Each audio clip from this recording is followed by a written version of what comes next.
আসসালামু আলাইকুম ওয়া রাহমাতুল্লাহি ওয়া বারাকাতুহু। আউযু বিল্লাহি মিনাশ শাইতানির রাজিম।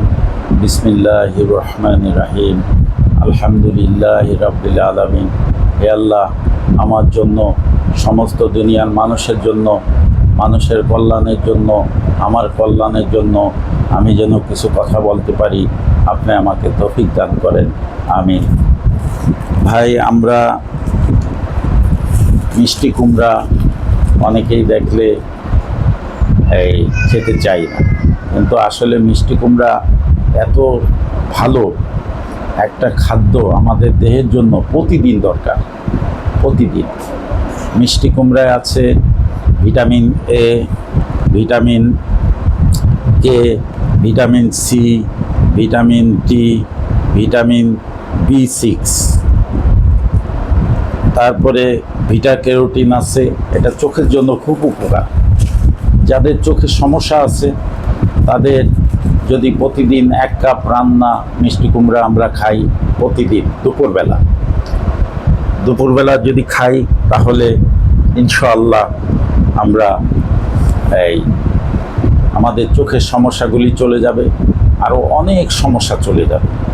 বয়ান করে বলা সম্ভব না। আল্লাহ পাক এই মিষ্টি কুমড়ার ভিতরে যে কত মানুষের কল্যাণের জন্য নিয়ামত দিছে, এই জন্য দামও কম, 15 হইতে 20 টাকা কেজি। প্রতিদিন মিষ্টি কুমড়া একবার রাখা দরকার। একবার যদি মিষ্টি কুমড়া খান 1 কাপ পরিমাণে, তাই আপনার প্রতিদিন যা খরচ আছে আপনার দেহের জন্য, তার থেকেও অনেক বেশি রয়ে যাবে এক্সট্রা, ইনশাআল্লাহ। এই জন্য আমরা আশা করি মিষ্টি কুমড়া বেশি বেশি খাবো। যেমন আমার বয়স হয়েছে 56, এখনও আমার চশমা লাগে না, আলহামদুলিল্লাহ। আমি ছোট বড় সব, ইংলিশ বাংলা সব আমি লিখতে পারি। দেখে প্রচুর লিখতে হয়, আমার স্টাডি করতে হয়।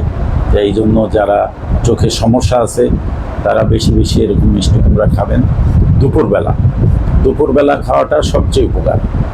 আর কিছু মানুষ আছে তারা রাত্রে খেতে পারবেন।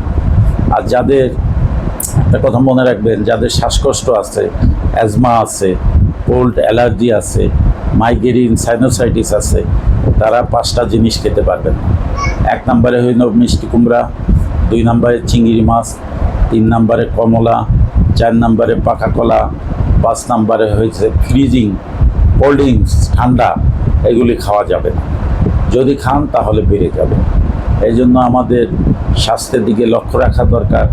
আল্লাহ পাক আমাদেরকে সুস্থ রাখলে আমরা আল্লাহর ইবাদত করতে পারবো, ফ্যামিলির খেজমত করতে পারবো, আমার অফিস ঠিক থাকবে, আমার ব্যবসা বাণিজ্য ঠিক থাকবে, ইনশাআল্লাহ আমি সুস্থভাবে ইবাদত করতে পারবো।